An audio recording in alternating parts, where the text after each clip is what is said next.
Bismillah, alhamdulillah, wa salatu wa salam ala rasulillah, assalamu alaikum wa rahmatullahi wa barakatuh. So in this Arabic lesson, inshallah, we're going to learn some important things. We're going to learn how to ask some questions, and we're going to be introduced a little bit to the masculine and feminine genders. So here, if we look at the sharh, the explanation, we see Aina. And Aina means where. So as you can see, there's a question mark. You're basically asking where something is. And it's defined here as su'alun anil makan. It's a question about a place. So when you ask where is something, you are inquiring about something's location. And here we see some examples. Aina Muhammadun. Where is Muhammad? You're asking about Muhammad's location. When we see the answer here, Muhammadun fil ghurfati.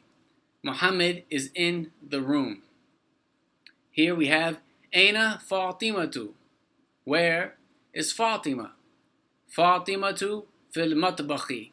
Fatima is in the kitchen. Okay? Now remember, in the previous episode, we learned about the state of majroor. And we see that Muhammadun fil ghurfati, it ends in a kasra, in a state of majroor, because it follows a harf. So you see the lessons are starting to build upon each other. And this is very important to keep up with our lessons, to review, to do the homework, the exercises, so that we don't forget, inshallah. Now here we see Matha. And we can see Matha is defined as ma hadha. It means what is this? And here we see that it is for لغير العقل. It is for that without intellect. Basically non-humans. ماذا على المكتب. So what is on the desk? القلم على المكتب. The pen is on the desk. ماذا على السرير. What is on the bed? الساعة على السرير. The watch is on the bed. ماذا على المكتب. What is on the desk? محمد على المكتب. Muhammad is on the desk. Now we see there's an X next to this last example. Why is that? Why do you think? ماذا على المكتب. محمد على المكتب.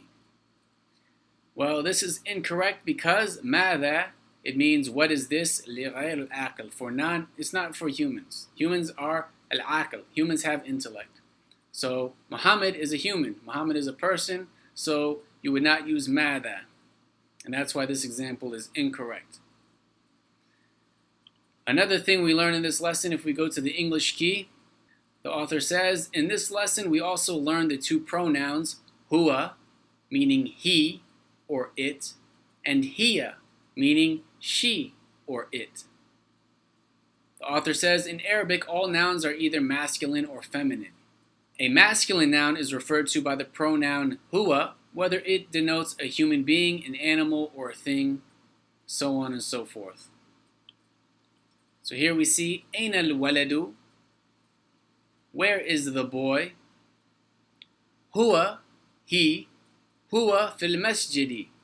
He is in the masjid. So that was an example of huwa being used to refer to a masculine human being. So literally, he is how you would translate that. In this next example, though, we're going to use huwa, meaning it, to refer to a masculine word.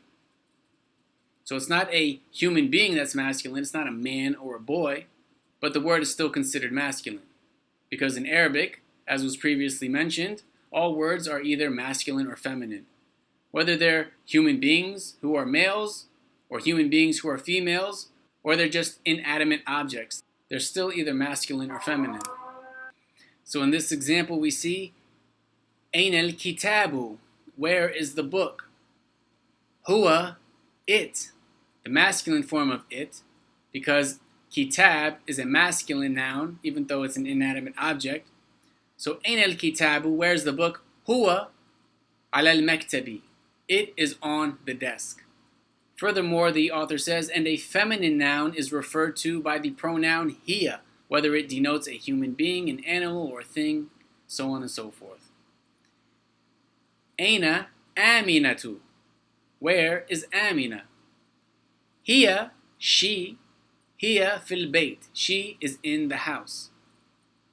So that's an example of hiya being used to literally mean she, referring to a feminine human being. And next we have an example of hiya meaning it, referring to a feminine inanimate object. Aina as-sa'atu. Where is the watch? As-sa'atu in Arabic is feminine. Hiya, the feminine form of it, hiya ala sariri. It is on the bed. Now, okay, it's easy to understand that Amina is feminine because Amina is a girl, it's a female name. But as-sa'atu, the watch, how would you know that's feminine? Well, the author tells us most feminine nouns end with a round ta. This is called a ta marbuta. Okay, so most feminine nouns end with this. As we see, as-sa'atu, it ends in a ta marbuta. Amina also ends in a ta marbuta. But there are some which do not have any ending. Meaning there are some feminine words in Arabic. They're feminine, but they don't have a ta marbuta. And it's just something that you have to learn, inshallah. So now let's get to the main text. Aina Muhammadun. Where is Muhammad? Huwa fil ghurfa. Now as you can see here, the author, he does this throughout the book. Sometimes he'll take the harakat away. And this is a good way for you to practice putting the harakat in the right place yourself. So where would the harakah for al-ghurfa go? Well, it would be huwa fil ghurfati. It would take one kasra, and it would only take one because of the alif lam.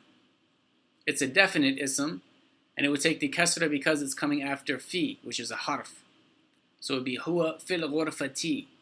In al-ghurfati, this would be in a state of majroor. So there's a lot of things going on. It might seem like a simple sentence, but if you understand the grammar of Arabic, there's a lot you can benefit from these examples. Wa aina yasirun. And where is Yasir? Huwa fil hammami. He is in the bathroom. Wa aina Aminatu. And where is Amina? Hiya fil matbakhi. She is in the kitchen. So you see we went from the masculine pronoun huwa to the feminine pronoun hiya. We went from he to she. Why? Because we went from talking about men to talking about a woman. Aina al-kitabu. Where is the book? Huwa ala al-maktabi. It is on the desk. So this time we used the masculine pronoun, but we did it to refer not to a human being that's a male, but rather we were referring to a masculine inanimate object, a book. Because huwa not only means he, literally, but it also can mean it, to refer to any masculine ism, even if it's not a human being. Next we see wa aina sa'atu. And where is the watch? Hiya ala sariri. It, the feminine form of it, is on the bed. Why do we use the feminine pronoun to describe watch? Because as-sa'atu, the watch, is feminine. What's one easy way to identify this as being feminine? The ta marbuta at the end. Because most feminine words, they end in the ta marbuta. Aina sa'atu, where's the watch? Hiya ala sariri. It is on the bed. Next, we have a lot of exercises that you guys can do. Inshallah, you will benefit a lot if you do them. It says, answer the following questions. Aina al-kitab. Where is the book? So one way you can answer these is you can look at previous examples. Here we see Aina al-kitabu. Huwa ala al-maktabi. It is on the desk. Aina Muhammadun. Where is Muhammad? You can look at this example. Aina Muhammadun. Where is Muhammad? Huwa fil ghurfati. He is in the room. But you can also use some of these other locations. You could say Huwa fil hammami. He's in the bathroom. You could say Huwa fil matbakhi. He is in the kitchen. So on and so forth.